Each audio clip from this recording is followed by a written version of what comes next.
Hi friends, welcome to Rahman's gardening YouTube channel. So ఇవాల్టి vlog ఏంటంటే seasonal fruit అయిన పుచ్చకాయ అంటే మనకి సమ్మర్లోనే ఎక్కువగా అధికంగా దొరుకుతుంది. సో ఇప్పుడు ఆ పుచ్చకాయని మనం ఇంట్లోనే ఆర్గానిక్గా అంటే పెస్టిసైడ్స్ కానీ ఫర్టిలైజర్స్ కానీ ఏం వాడకుండా ఎలా ఆర్గానిక్గా పెంచుకోవాలన్నది అంటే ఒక విత్తనం నుంచి అని మీకు ఇవాల్టి వ్లాగ్లో చూపిస్తాను అనమాట. సో ఇప్పుడు నా చేతిలో చూస్తున్నారు కదా, ఇవే పుచ్చకాయ గింజలు. సో ఇదైతే ఇప్పుడు మనం సాయిల్లో వేసుకొని చాలా చక్కగా పెంచుకోవాలి. అది ఎలాగంటే సో ఇప్పుడు మనమైతే ఎలా నాటాలి అనేది ఈ విత్తనాలను మనం చూసిద్దాం. చూడండి, నా గార్డెన్లో ఎంత అద్భుతంగా మంచిగా అసలు బ్యూటిఫుల్గా అసలు ఎంత మంచి ఫ్లవర్స్ ఉన్నాయి.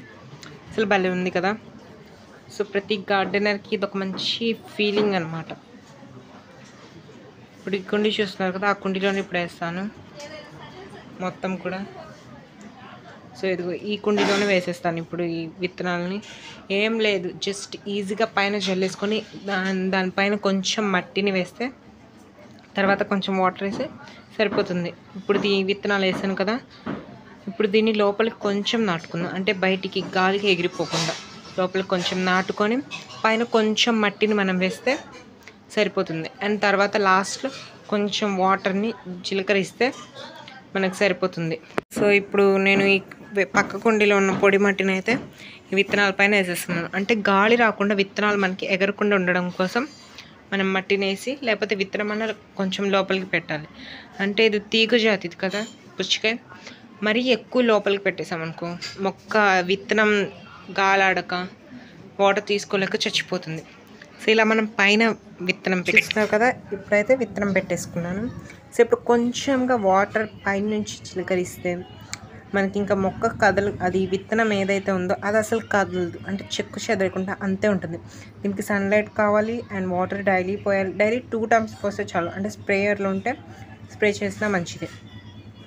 సో అలా చేస్తే మొక్కలు మంచిగా హెల్తీగా ఉంటాయి. చూడండి, మొక్కలనే ఈ సమ్మర్ సీజన్లో కూడా ఎంత గ్రీనరీగా ఎంత ఫ్రెష్గా ఉన్నాయో. సో ఇప్పుడైతే దీంట్లో విత్తనాలు పెట్టేశాను. అండ్ ఇది లిల్లీ పువ్వుది. అండ్ అది నేను చిన్న మొక్క తెచ్చినప్పుడు నేను ఫర్టిలైజర్స్ అవి వాడిన తర్వాత మంచిగా గ్రోత్ అనేది వచ్చింది ఆ మొక్కలో కూడా. ఇంకా కొన్ని పైన వాటర్ జస్ట్ చిలకరించి చల్లితే సరిపోతుందండి మనకు.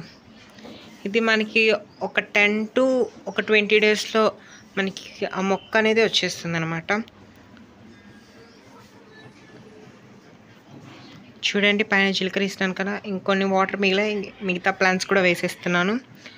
సో మీకు అర్థమైంది అనుకుంటున్నాను. సో ఏమైనా డౌట్స్ ఉంటే కామెంట్ బాక్స్లో కామెంట్ చేయండి. సో ఇదండి వాటి వ్లాగ్. Thanks for watching.